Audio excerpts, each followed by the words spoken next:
320 ईस्वी की एक घटना ने इतिहास की दिशा बदल दी। उस दिन मगध के सम्राट धनानंद ने सभा के बीचों बीच राजगुरु चाणक्य का अपमान किया। अपमान की आग से जलते चाणक्य ने दरबार त्याग दिया और प्रतिज्ञा ली कि अब इस साम्राज्य को धूल में मिलाकर ही शांत होंगे। क्रोध और अपमान से भरे वे राजधानी छोड़ रहे थे कि रास्ते में खेलते बच्चों का झुंड दिखा। उनमें एक बालक कुछ अलग था। उसकी आंखों में अद्भुत तेज और स्वाभाविक आदेश था। खेल खेल में वह राजा बन गया और उसके सामने एक बच्चा खाना चुराने के इल्जाम में लाया गया। बाल राजा ने घोषणा की, इस अपराधी को 5 कोड़े मारो। फिर क्षण भर रुककर कहा, और मुझे 10, क्योंकि जब राज्य में भूख इतनी बढ़ जाए कि कोई भोजन चुराने को मजबूर हो तो दोषी केवल प्रजा नहीं, राजा भी है। इतना गंभीर न्याय बोध सुनकर चाणक्य स्तब्ध रह गए।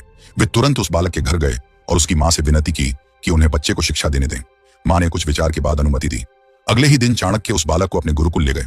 वर्षों बाद वही बालक धनानंद के अंत का कारण बना और इसी भूमि पर एक नए युग की शुरुआत की। वह बालक था चंद्रगुप्त मौर्य, जिसने भारत को पहली बार एकता की डोर में पिरो दिया।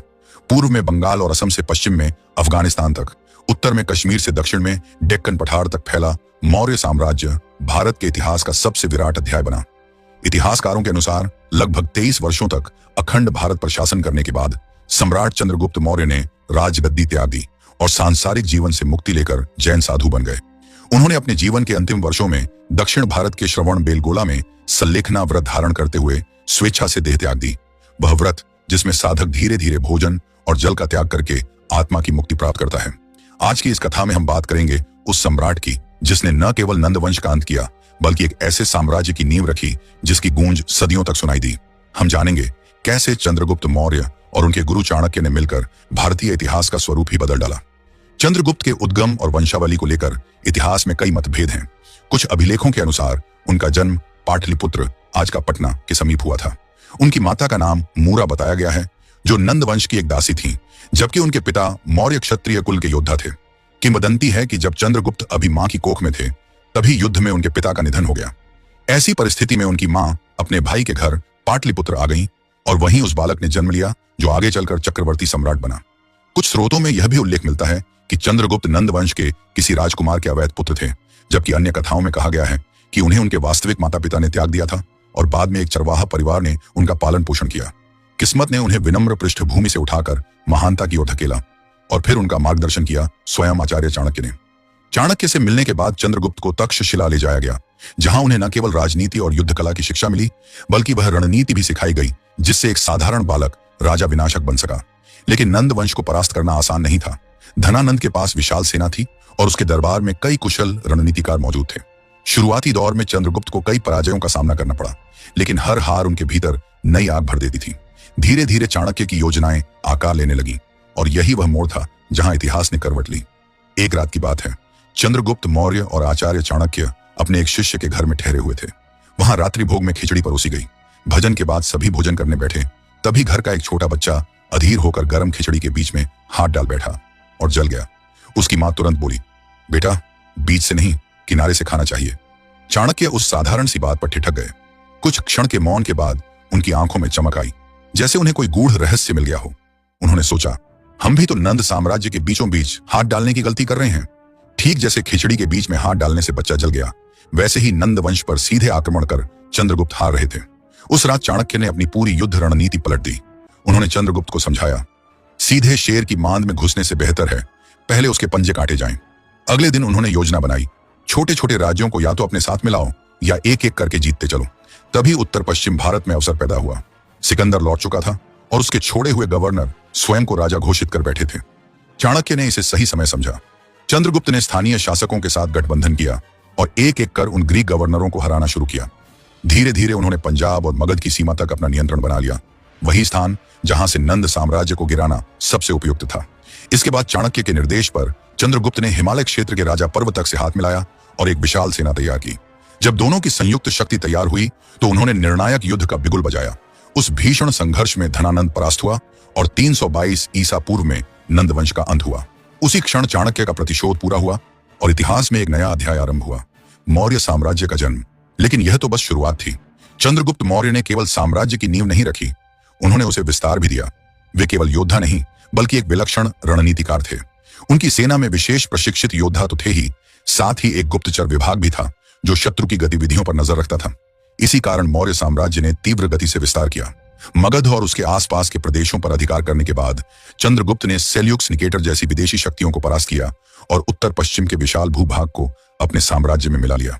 भारतवर्ष का वह दौर पहली बार एक झंडे के नीचे खड़ा था। मगध साम्राज्य के विस्तार की अभिलाषा में चंद्रगुप्त मौर्य ने पश्चिम की ओर दृष्टि डाली और निशाना साधा सेल्यूकस निकेटर के प्रदेशों पर। उन्होंने निर्णायक युद्ध छेड़ा और विजयी होकर सिंधु घाटी से लेकर अफगानिस्तान तक के भूभाग को अपने अधीन कर लिया। आश्चर्य की बात यह है कि इस पराजय के बाद भी सेल्यूकस ने युद्ध के बजाय संबंधों का मार्ग चुना। उन्होंने अपनी पुत्री हेलेना का विवाह चंद्रगुप्त मौर्य से कराया और अपने प्रतिनिधि मेगस्थनीज को मगध के दरबार में दूत बनाकर भेजा। इसी मेगस्थनीज ने भारत पर प्रसिद्ध ग्रंथ इंडिका लिखा, जो आज भी प्राचीन भारत के प्रशासन, संस्कृति और समाज को समझने का सबसे मूल्यवान स्रोत माना जाता है। विवाह के बदले में चंद्रगुप्त ने सेल्यूकस को 500 हाथियों का उपहार दिया, जो आगे चलकर एशिया के राजनीतिक संतुलन में महत्वपूर्ण सिद्ध हुए। उत्तर पश्चिम के क्षेत्रों पर अधिकार जमाने के बाद चंद्रगुप्त ने दक्षिण की ओर बढ़ना शुरू किया। उन्होंने विंध्य पर्वतमाला को पार कर दक्षिण भारत की ओर अपने विजय अभियान का विस्तार किया। तमिलनाडु और केरल को छोड़कर लगभग संपूर्ण भारतवर्ष पर उन्होंने अपना ध्वज लहराया। इतिहासकार कहते हैं, सिकंदर के बाद यदि एशिया में किसी ने इतने विशाल साम्राज्य की रचना की तो वह केवल चंद्रगुप्त मौर्य थे। उन्होंने वह स्वप्न साकार किया जिसे हम आज अखंड भारत कहते हैं। उनके शासनकाल में भारत का एकीकरण हुआ। उत्तर से दक्षिण और पूरब से पश्चिम तक का भूभाग पहली बार एक शासन के अधीन आया। बौद्ध, जैन, ब्राह्मण और आजीवक जैसे विविध मत एक साथ अस्तित्व में थे और फिर भी साम्राज्य में शांति और संतुलन बना रहा। यही कारण है कि चंद्रगुप्त को न केवल एक महान विजेता बल्कि भारत के एकीकरण का निर्माता माना जाता है। इतनी विशाल विविधता के बावजूद उनके साम्राज्य में शासन, अर्थव्यवस्था और संरचना सब कुछ अत्यंत सुव्यवस्थित और एकरूप था। चाणक्य की सलाह पर उन्होंने मौर्य साम्राज्य को 4 प्रांतों में बांटा। उत्तरापट, जिसकी राजधानी तक्षशिला थी, पश्चिमापट, जिसकी राजधानी उज्जैन थी, पूर्वापट, जिसकी राजधानी पाटलिपुत्र थी, और दक्षिणापट, जिसकी राजधानी सुवर्णनगरी थी। सर्वोच्च केंद्रीय शासन पाटलिपुत्र से संचालित होता था। प्रत्येक प्रांत में एक शासक नियुक्त था जो स्थानीय प्रशासन की देखरेख करता था। यह व्यवस्था इतनी सटीक और संगठित थी कि पूरा मौर्य साम्राज्य एक सुचारू मशीन की तरह कार्य करता था। इस प्रणाली का विस्तृत उल्लेख चाणक्य के अर्थशास्त्र में मिलता है, जहां बताया गया है कि कैसे नीति, व्यवस्था और अनुशासन के माध्यम से मौर्य साम्राज्य ने सदियों तक स्थायित्व बनाए रखा। चंद्रगुप्त मौर्य केवल एक विजेता नहीं थे, वे एक दूरदर्शी शासक भी थे जिनकी नीतियों ने भारत की नींव को सुदृढ़ किया। उन्होंने अपने राज्य में सिंचाई प्रणाली, सड़क नेटवर्क और खनन विकास पर विशेष ध्यान दिया। उनके शासन में पाटलिपुत्र से लेकर तक्षशिला तक हजारों मील लंबा राजमार्ग तैयार किया गया, जिसने व्यापार, सुरक्षा और संचार को एक नई दिशा दी। इतिहास के दस्तावेज बताते हैं कि चंद्रगुप्त का शासन केवल शक्ति का नहीं बल्कि व्यवस्था, अनुशासन और समृद्धि का प्रतीक था। ग्रीक इतिहासकारों ने उन्हें एक रहस्यमय योद्धा कहा है, ऐसा योद्धा जो सिंह और हाथियों जैसे जंगली पशुओं को भी वश में कर लेता था। उनका व्यक्तित्व इतना प्रभावशाली था कि विदेशी इतिहासकार भी उन्हें अजेय शासक की उपाधि देने से नहीं चूके। पर उनके जीवन का वह पक्ष बहुत कम लोगों को पता है जो शक्ति से नहीं बल्कि दर्द से जुड़ा था। उनकी पहली पत्नी रानी दुर्धरा से वे गहरे प्रेम करते थे। दोनों का जीवन सुखमय चल रहा था, पर नियति ने एक भयानक मोड़ लिया। चाणक्य की एक नीति के अनुसार राजा के भोजन में प्रतिदिन थोड़ा सा विष मिलाया जाता था, ताकि यदि कोई शत्रु विष देकर मारने की कोशिश करे तो राजा की देह पहले से प्रतिरोधक बन जाए। एक दिन दुर्भाग्यवश गर्भवती रानी दुर्धरा ने वही भोजन ग्रहण कर लिया जो राजा के लिए तैयार किया गया था। जब चाणक्य को यह समाचार मिला तब तक बहुत देर हो चुकी थी। रानी की जान नहीं बचाई जा सकती थी, पर उनके गर्भ में पल रहे मौर्य वंश के उत्तराधिकारी को अब भी बचाया जा सकता था। कहा जाता है कि चाणक्य ने तत्काल अपने तेज चाकू से रानी के पेट को चीरकर बच्चे को जीवित बाहर निकाला। रानी ने वहीं प्राण त्याग दिए, पर शिशु बच गया। जब उसे गर्भ से बाहर निकाला गया तो विष का एक कतरा उसके माथे पर गिर गया, जिससे वहां एक नीला निशान बन गया। इसी कारण उस बच्चे का नाम रखा गया बिंदुसार, जिसका अर्थ था विष से जन्मा या नीले बिंदु वाला। यह घटना केवल एक मां और पत्नी की नहीं बल्कि एक साम्राज्य के भविष्य की कीमत थी, जिसने मौर्य वंश की अगली पीढ़ी को जन्म दिया। रानी दुर्धरा की मृत्यु के बाद चंद्रगुप्त मौर्य ने सेल्यूकस की पुत्री हेलेना से विवाह किया। यह विवाह प्रेम नहीं बल्कि राजनयिक समझदारी का परिणाम था। दो शक्तिशाली साम्राज्यों के बीच संबंधों को मजबूत करने का तरीका। इस प्रकार चंद्रगुप्त ने अपने जीवन में 2 विवाह किए, एक हृदय से और दूसरा रणनीति से। लेकिन जितनी तेज और उज्जवल थी उनकी सत्ता की शुरुआत, उतनी ही शांत और गंभीर थी उनकी अंतिम यात्रा।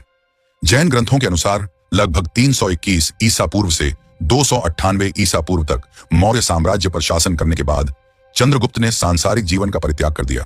उन्होंने जैन धर्म अपना लिया और जीवन के अंतिम वर्षों को एक तपस्वी भिक्षु के रूप में बिताया। कहते हैं कि जब उनका पुत्र बिंदुसार युवावस्था में पहुंचा तब चंद्रगुप्त ने गद्दी उसे सौंप दी और स्वयं सत्ता, वैभव और सुख सुविधाओं से दूर हो गए। उन्होंने आचार्य चाणक्य से निवेदन किया कि वे मौर्य वंश के मार्गदर्शक बने रहें ताकि साम्राज्य स्थिर रहे। इसके बाद चंद्रगुप्त दक्षिण भारत की ओर प्रस्थान कर गए, जहां वे जैन मुनि भद्रबाहु के शिष्य बने। श्रवण बेलगोला की पहाड़ियों में उन्होंने अपने जीवन का अंतिम अध्याय लिखा। वहां एक गुफा में उन्होंने सल्लेखना व्रत यानी धीरे धीरे उपवास के माध्यम से शरीर त्याग का मार्ग अपनाया। कहते हैं कि 297 ईसा पूर्व में भद्रबाहु की देखरेख में उन्होंने शांति से अपनी अंतिम सांस ली। आज भी श्रवण बेलगोला में एक छोटा सा मंदिर उनके नाम से खड़ा है, एक स्मृति जो उस राजा को समर्पित है जिसने सत्ता की ऊंचाइयों से त्याग की गहराई तक की यात्रा की। उनके बाद उनके पुत्र बिंदुसार ने शासन संभाला और बिंदुसार के पुत्र बने भारत के एक और अमर सम्राट अशोक महान। चंद्रगुप्त के निधन के बाद भी मौर्य साम्राज्य अगले 130 वर्षों तक फलता फूलता रहा, अनेक पीढ़ियों और महान शासकों के माध्यम से। और आज भी इतिहास के पन्नों में मौर्य युग को भारत के स्वर्ण युग के रूप में याद किया जाता है।